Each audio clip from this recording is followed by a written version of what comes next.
And of course, African Bank has crawled out of curatorship, it seems, finally on its feet now. Definitely, it's really doing business well, as it should have been before. But since coming out of curatorship and with a new CEO in Basani Maluleke, she's really led the bank back into proper profitability and liquidity because the bank now has more than 8 billion rand in cash to play around with, and not really to play around with, but to keep invested.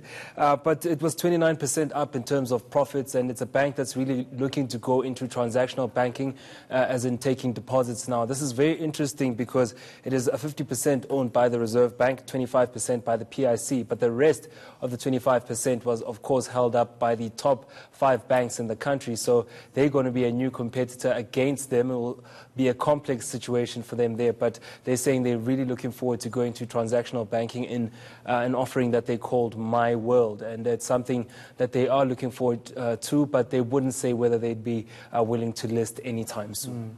And then Taste Holdings struggling to crack the South African market. Definitely, Domino's and Starbucks expansion into the South African market has not really worked out for them. Domino's are saying that they've really struggled because of the high petrol prices and South Africa's slow-growing economy.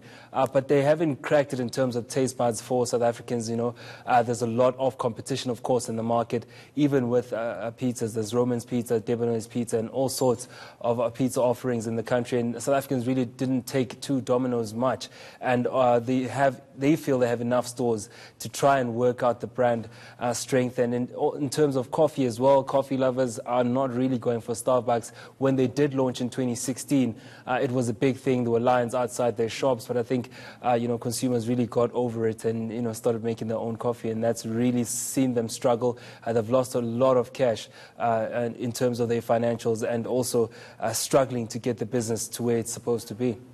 I guess they should just sponsor our show, and maybe we'll get them some advertising at Starbucks. Starbucks, hello.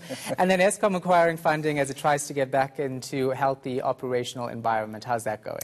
Well, Eskom has really hit the ground running in terms of getting that funding. Of course, operationally, it still has a lot of, glitches, and it's not really working. And it's really announced a lot of load shedding that is going to be happening between the period now and the March next year. But it needs about 72 billion rand in order to, make good of the company. And they've really been going hard in trying to get that. They got 33 billion from the China Development Bank, and the African Development Bank has been a long-time partner of theirs since 2009, and they've been really pumping in money into Eskom. But these particular funds, the 3 billion rand they just secured, is really for their Southern African clients. They do serve 6 other countries outside of South Africa, and they would like to make sure that they keep those clients happy as well. All right, thanks so much for that. Appreciate it. Mateo Corri.